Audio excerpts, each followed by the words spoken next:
Et on continue de parler santé. Nouakchott, Bissau, Dakar, cela fait presque 2 semaines maintenant qu'une caravane médicale marocaine fait escale dans le nord-ouest de l'Afrique avec un objectif, celui d'améliorer l'accès à des services de santé de qualité aux populations locales. Alors, comment est né le projet? Comment se déroule cette action de solidarité sanitaire?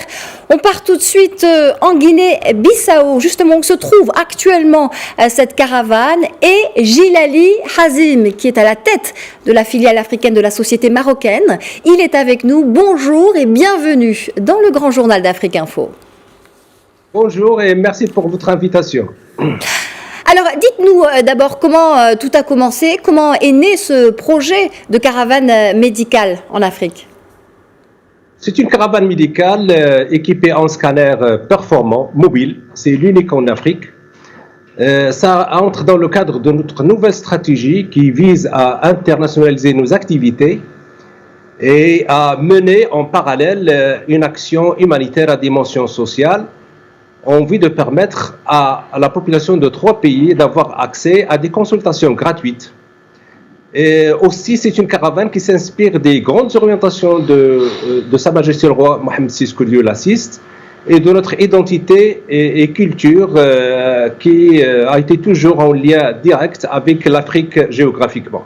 Djilali Hazim, de quoi est constituée exactement cette caravane médicale? Il y a un scanner mobile, hein, c'est ça, mais et quels sont, avec ce scanner, les soins prodigués sur place via cette caravane?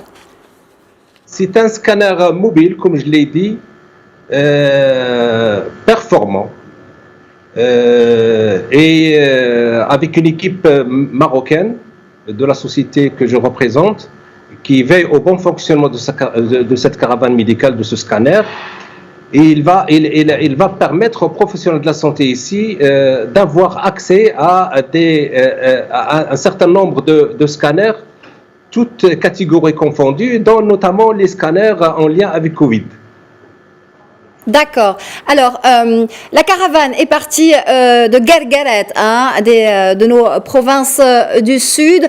Votre action, Djilali Hazim, après être resté 10 jours en Mauritanie, vous êtes actuellement en Guinée-Bissau. Votre action s'articule autour de 2 aspects. Vous l'avez abordé tout à l'heure en quelques instants. Le premier aspect est d'abord humanitaire, donc.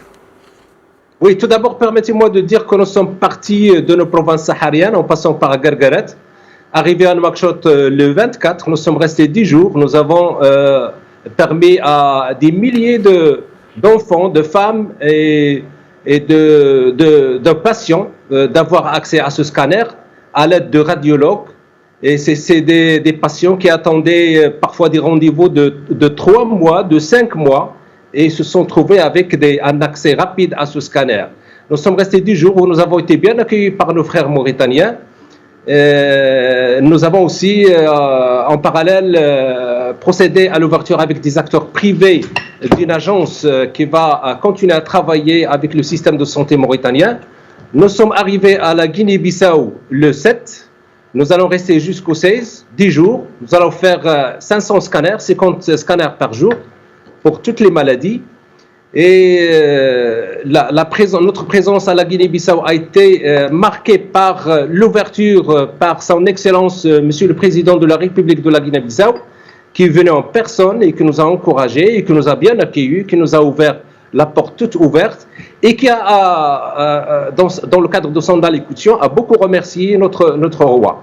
Un accueil... Pour toute la... Oui. Oui, je vous en prie. Un accueil chaleureux donc du président guinéen. Outre la dimension sociale, il y a aussi, vous mettez en place, en œuvre une collaboration technique, hein, me semble-t-il, Monsieur Hazim, via notamment l'installation de structures de santé. Dites-nous en plus sur ce point. Laissez-moi tout d'abord vous dire que ici à la Guinée-Bissau, il y a un seul scanner qui est en panne. Donc, les patients faisaient un déplacement très long dans des villes de pays limitrophes pour faire le scanner. Et ça leur demandait beaucoup d'argent. Donc, nous sommes là pour résorber toutes les listes d'attente et pour ne plus permettre à cette population de faire ce genre de déplacement. Aussi, cette occasion nous a permis d'entrer en contact avec le gouvernement qui a bien accueilli notre proposition de mettre en place un projet dans le cadre d'un partenariat public-privé en vue de mettre en place un centre d'imagerie médicale et qui pourrait s'étendre aussi à d'autres bien sûr équipements et de construction.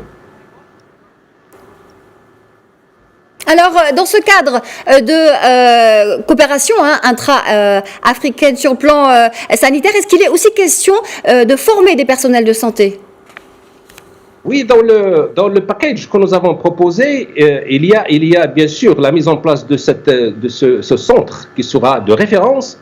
Et dans le package, il y aura de l'équipement, de la maintenance et de la formation. Ça veut dire qu'on va procéder à un transfert de compétences et d'expertise en formant des techniciens locaux, ici et au Maroc, pour leur permettre d'avoir une indépendance dans ce domaine. Il est question aussi d'étendre cette activité de formation à d'autres domaines, notamment les simulations et bien sûr l'orthopédie et la traumatologie. Merci infiniment, Gilali Hazim, pour toutes ces précisions sur cette caravane médicale, donc marocaine, qui fait donc le tour de l'Afrique du Nord-Ouest. Vous étiez à Nouakchott, vous êtes actuellement en Guinée-Bissau, destination finale Dakar, donc pour cette caravane médicale. Nous avons choisi 3 pays comme départ, comme départ de la mise en œuvre de notre stratégie. Donc Nouakchott, c'est-à-dire la Mauritanie, Guinée-Bissau et Dakar. Et Merci. Nous allons bien évidemment s'installer dans ces 3 pays. Merci à vous. Merci à vous, Gilali Hazim. Je rappelle donc que vous étiez en direct avec nous de Guinée-Bissau et que vous êtes à la tête de la filiale africaine de cette société marocaine qui est derrière ce projet de caravane médicale.